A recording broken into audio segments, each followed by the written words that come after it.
안녕하세요. 혼이들 파파입니다. 오늘은 4월 12일 수요일입니다. 퇴근하고 나서 이렇게 꽃나무에 물도 좀 주고 그리고 우리 민트 간식도 좀 챙겨주기 위해서 농막에 잠시 들렀습니다. 자, 저는 건축을 전공했고 그리고 향후 전원주택 시공을 하면서 노후를 보낼 계획을 가지고 있습니다. 지금은 건설회사에 다니고 있고요.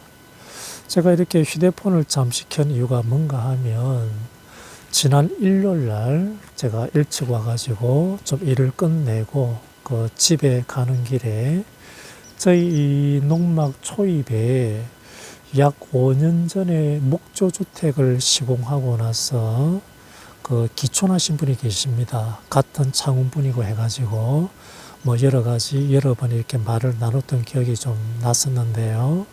그래서 그 집이 작년 가을부터 계속해서 이렇게 공사를 하더라고요. 그리고 최근에도 미니 굴착기가 계속해서 그 집에 상주에 있고 그래가지고 궁금해서 차를 잠시 세우고 들어가서 물어봤습니다.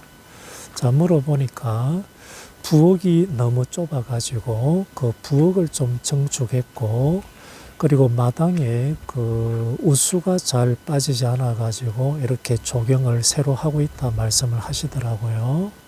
그래서 이 두 부분은 우리 구독자께서도 분명히 이렇게 좀 도움이 될 것 같아가지고 제가 이렇게 지금 말씀을 좀 드리도록 하겠습니다. 우선은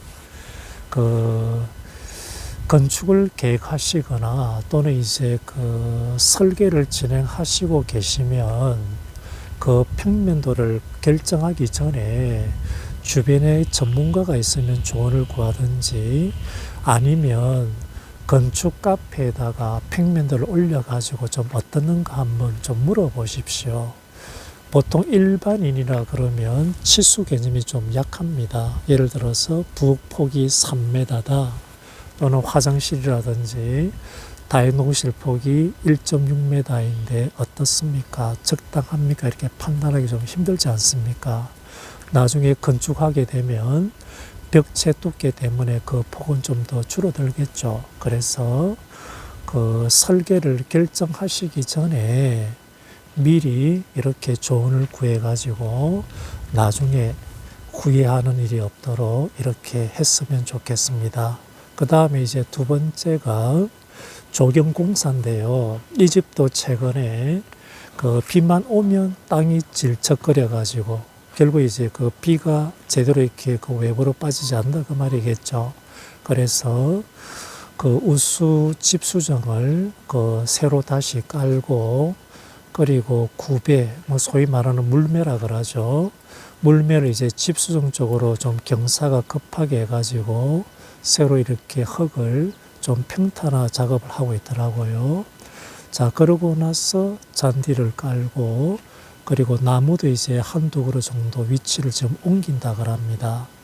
자, 그래서 이제 배수 같은 경우는 강가시면 절대 안 됩니다. 제 같은 경우도 물이 고이는 곳에 작년에 마사를 받아가지고 물이 고이는 곳에 이렇게 흙을 붓고 해가지고 좀 이렇게 고이지 않게 이렇게 수시로 이렇게 작업을 했습니다.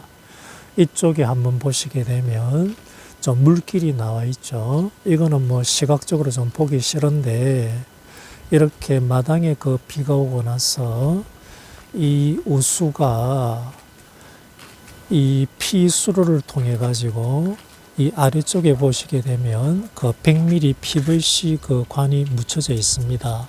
그래 가지고 일이 좀 번잡하지만은 저 도로를 깨고 저 구고로 해가지고 옆으로 관을 이렇게 밖으로 뽑아냈습니다. 자, 이렇게 해두니까 지난주 수요일날 이쪽 지역도 비가 조금 왔습니다. 그런데 제가 주말에 와 보니까 빗물이 고인 것도 없이 또 땅이 이렇게 또 잘 좀 말라 있었습니다.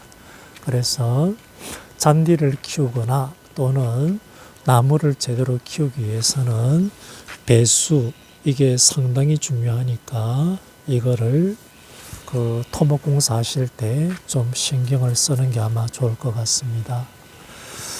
자, 그래서 오늘은 이 두 가지를 제가 말씀을 드렸고요. 자, 이제 그 좀 더 이것저것 사소하게 좀 일 좀 하고 저는 또 집으로 가야 되겠습니다. 자, 여기까지 왔으니까 또 이놈도 또 스트레스 풀리고로 좀 잡기 놀이도 좀 하면서 좀 놀아주고 좀 해야 될 것 같습니다. 자, 그러면 오늘도 저녁 편안하게 보내십시오. 감사합니다.